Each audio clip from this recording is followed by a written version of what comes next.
अस्सलाम वालेकुम। आज की वीडियो मरकरी सीड्स के मौसमी हाइब्रिड MS 449 के अंतर्गत है, जिसमें हम इस बीज की खसूसियात देखेंगे और साथ इसके जो मनफी और मुस्बत पहलू हैं वो भी देखेंगे, ताकि आप लोगों को बीज की सिलेक्शन में आसानी हो।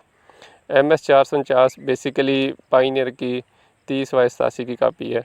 जिस तरह सोनी धरती का बीज 626 भी पाइनियर की 30/87 की कापी है, उसी तरह MS 449 जो है वो भी पाइनियर का जो बीज है 30/87 उसकी कापी है। ये 626 के बाद दूसरे नंबर पर जो अच्छी कापी समझी जाती है वो 449 ही है।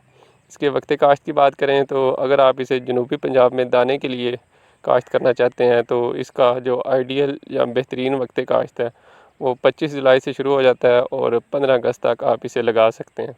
साइलेज की सूरत में आप इसका जो वक्त काश्त है वो 5-10 दिन अगेता भी लगा सकते हैं और 15 अगस्त से 5-10 दिन बाद भी इसे लगा सकते हैं।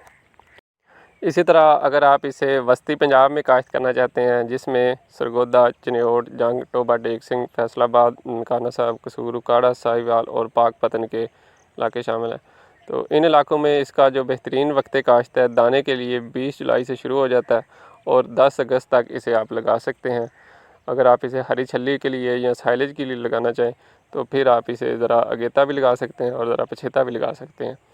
और इसी तरह अगर आप इसकी काश्त शुमाली पंजाब में करना चाहते हैं तो शुमाली पंजाब में इसका जो बेहतरीन वक्त काश्त है वो 15 जुलाई से शुरू हो जाता है और 5 अगस्त तक आप इसे काश्त कर लें तो इससे आप एक अच्छी पैदावार ले सकते हैं।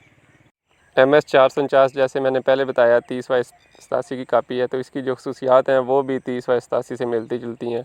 इसको अगर आप दाने के लिए लगाना चाहें, हरी छल्ली के लिए लगाना चाहें या फिर साइलेज के लिए लगाना चाहें, तीनों सूरतों में ये आपको एक अच्छी पैदावार देगी जिस तरह 30/87 देती है। इस वैरायटी के काद की बात करें तो इसका काद दरमियाना लंबा होता है। इसका जो पौधे का स्ट्रक्चर है वो भी दरमियाना है। पत्ता इसका चौड़ा है। टांडा या विगर इसका मोटा और मजबूत होता है, जिसकी वजह से ये गिरने या टूटने के ख़िलाफ़ क़ुव्वत मुदाफ़ियत रखता है। और साइलेज के लिए ये एक मौजू तरीन और बेहतरीन वैरायटी है।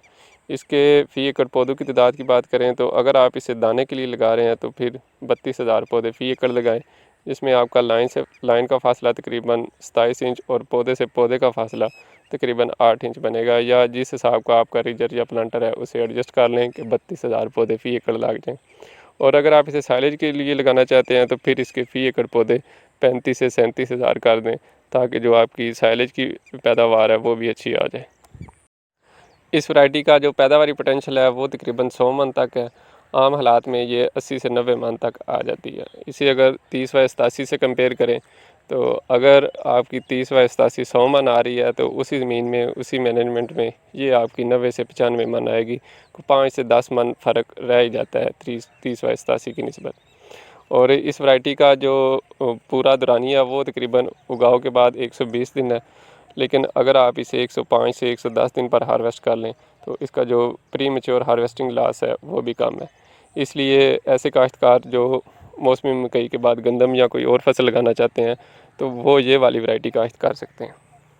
इसकी छल्ली की बात की जाए तो इसकी जो छल्ली का साइज़ है वो दरमियाना होता है, जिसमें जो दानों की तादाद है वो भी दरमियानी है, लेकिन इसके जो दाने हैं वो मोटे और वज़नी होते हैं। इसके जो दाने का कलर है वो हल्का लाल होता है, जिसकी वजह से सेल करते वक्त व्यापारी इसे ज़्यादा पसंद करते हैं। अगर आप इसे स्टोर करना चाहें तो इसे आप अच्छी तरह खुश्क करके स्टोर भी कर सकते हैं। इसका जो ड्राई डाउन पीरियड है यानी 14 मॉइस्चर आने तक इसको कम वक्त दरकार होता है। इस पर जो फंगस के मसाइल हैं वो भी निस्बतन दूसरी वैरायटियों के कम ही आते हैं। अगर आप अच्छी तरह फसल को पका कर तोड़ें तो इस पर फंगस के मसाइल नहीं आएंगे।